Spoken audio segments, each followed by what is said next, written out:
So the last lesson in the module raises another general question. Is music uniquely human?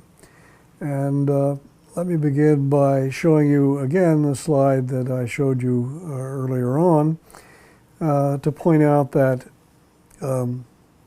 music has been around for a very long time. You will recall perhaps that I told you that this ancient flute is carbon dated to an age of 32,000 years, and that the holes on the flute suggest that the intervals that were being played in that ancient prehistoric era were pretty much the same as the intervals are being played today in a pentatonic or diatonic, heptatonic scale that we've been talking about. So clearly music's been around pretty much since the dawn of human history, and that raises the question, well, okay, is that the beginning of it? Where did it come from biologically? How about our pre-human, pre-hominid ancestors? Are they capable of music? And if not, why not? And if they are, in what sense are they musical? So birdsong is a good example of this debate over this issue, which has gone on a long time and is still not settled. But I think based on what I've been saying in this module, there are some pretty straightforward inferences that one can make. So birdsong is not in any obvious way musical, in the sense that it's not hitting intervals. If you record birdsong, it's not hitting intervals of the chromatic scale or a diatonic or pentatonic scale. But it is harmonic. So this is a spectrogram of the zebrafinch song here. So here's the male zebrafinch singing its song. Here is a spectrogram, a time signal of the song that plots the ongoing song of the bird over a few seconds of time, 2.5 seconds here, against the frequency of the song. And what you can see by these stacks in the elements, the syllables of the bird's song, that they are harmonic. These intervals are the harmonics in the utterance, if you want to call it that, of the bird as it's singing its song. And by virtue of what I said in lessons 4 and 5, well, okay, if the bird is singing a harmonic series, which is basically what this spectrogram is showing us, well, then it should be capable of music for the same reasons that we have been talking about with human beings.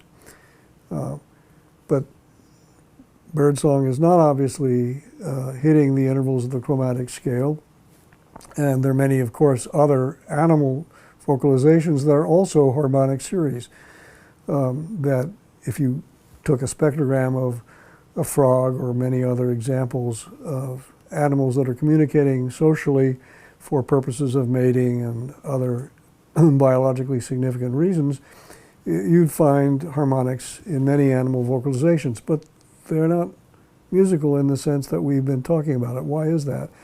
Well, the answer is not known, but I think the inferences that would follow from that are that any animal that vocalizes in a harmonic series has in principle the wherewithal to be musical, and probably what's lacking is not the essence in the vocalization of musicality and the importance of recognizing that vocalization as conspecific, but the failure of sufficient socialization and the cultures that we, over those many thousands of years, and presumably before that ancient flute was discovered, that human beings had music based on our recognition of the melodies that come when we sing a song, and particularly the music that arises when more than one individual sings it and the melodies are combined as intervals that define the chromatic scale and the scales that we use in popular music. Bottom line is that the relative lack of music, evidence for music in other species, including birds, is not that they don't have the wherewithal, but that they don't have sufficient culture, sufficient socialization to make it biologically useful the way we have to generate music and all that follows from it. Going back to Darwin, you remember that he was the first, but it seems a reasonable explanation that part of the reason that we like music so much is its role in courting and love. Why so many songs that are popular are about love. I mean, if you really were to do an empirical study of popular songs today, you'd find that the vast majority were about love in one of its many complex aspects. So again, other animals can be musically adept, but they haven't developed it, presumably because they don't have the social inclination that have made it come to life so vividly for human beings. So let's review the main points, and there are lots of them today. This is a pretty heavy duty lesson, and let me just run through them. First of these is that the widely used scales are 6 to 8 note subsets, 5 or 7 note, 5 or 7 interval subsets of the chromatic scale. And that's puzzling because there are an enormous number of scales that are possible. There are actually billions of scales that are possible if you think of just dividing the octaves into the pitches that we can discriminate. And only a small number of these are used, and we talked about the reason why. The argument biologically is that the similarity of popular scales to a harmonic series identifies the tone combinations in scales that we like as vocally similar, and that's why they're appreciated, and ones that are less vocally similar are not used, limiting the scales in use over the history of music to a relatively few dozen, or whatever number you want to put on it. It's a very small number compared to the billions that are possible. Then we went on to say that the similarity to a harmonic series is a possible explanation of why the scales comprise a small number of notes, and that the degree of overlapping harmonics can rationalize consonance, octave similarity. We didn't really talk about that, but that's another thing that it can explain. And that coming out of all that is a natural tuning system that's not Pythagorean, that's not just intonation, that's not equal temperament, but that is a natural system based on harmonic overlap. So that's an interesting idea that I think remains to be explored and confirmed.